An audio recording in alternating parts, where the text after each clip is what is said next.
Hello, welcome to the very first video tutorial for RUFUS Race Manager. Today, we will be learning about the overall interface and basic functions. We are currently watching the Mac version, but remember, if you are on Windows or the web version, the interface is exactly the same. This is the main screen of RUFUS Race Manager. The first thing we need to do here is log in. We enter our credentials, which we obtain when registering at cloud.run on rufus.com.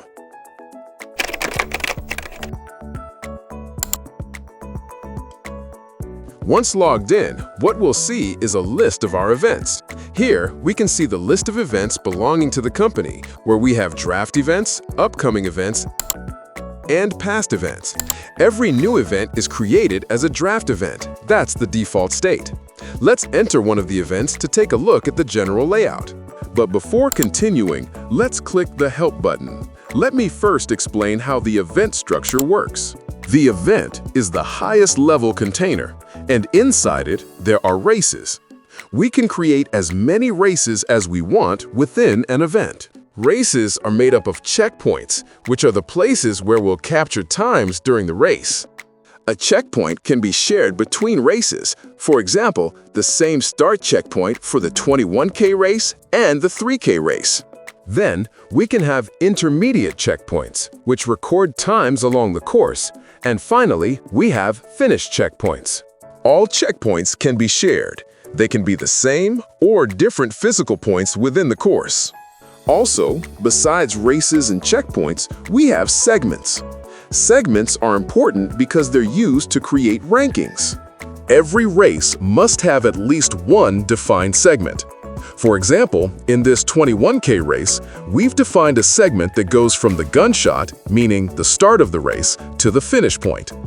Then we can have intermediate segments. For example, if we want to measure the time between the start and a split, we create another segment. There can also be final split segments and even start-finish segments that measure the net race time from when the chip is read at the start to when it's read at the finish line. To summarize, an event is made up of races that have checkpoints, and between those checkpoints, we define segments. At each checkpoint, timing devices are assigned. Now that we've explained that, let's go back to the main interface and see how all of this is defined in RUFUS Race Manager. Here we are inside an event. At the top, we can see the main menu, where we have the options to log in, access help, or return to the event selection screen. On the other side, we see the event name and its current state. In this case, it's published. Otherwise, it would be in draft.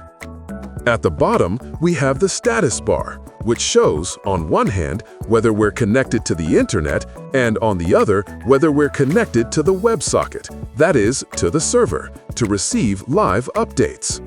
And since here we're using the Mac version, it also shows the cloud synchronization status, indicating the state of local information versus remote information. We can also see the current version of the app and our current cloud subscription plan. On the left, we have the main menu. Following the order of importance according to the event structure, first, we have the checkpoints menu. From here, we can access all checkpoints created in the event along with their details. And we can also create a new checkpoint. By clicking, we can enter and view specific checkpoints for a race. In the Races menu, we have all races defined within the event, and an option to add new ones. If we click on a race, we enter its control panel, and from here, we can also create a new race.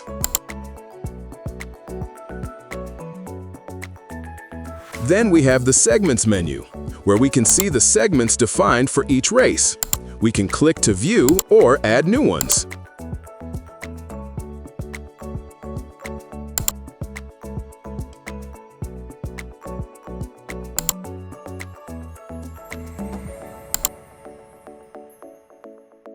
Next, we have the Groups menu, where we define age groups, start groups, or any other custom groups we want to create. In the Age Groups section, we can see the defined groups And in groups, we can also manage custom categories. All this will be explained in more detail in future videos. Next, we have the Participants menu. Here, we can see all participants defined for the event and also filter them by race. If we click, we can access the participant list, and through the Add Participant menu, we can manually add a new participant or import one from a list. Then, we have the Devices menu, where we can access our devices defined in the cloud, as well as manual devices, and assign them to the event. Next, we have the Event Control tab, which is the main tab where we can view all the passings that are arriving in real time and operate on them.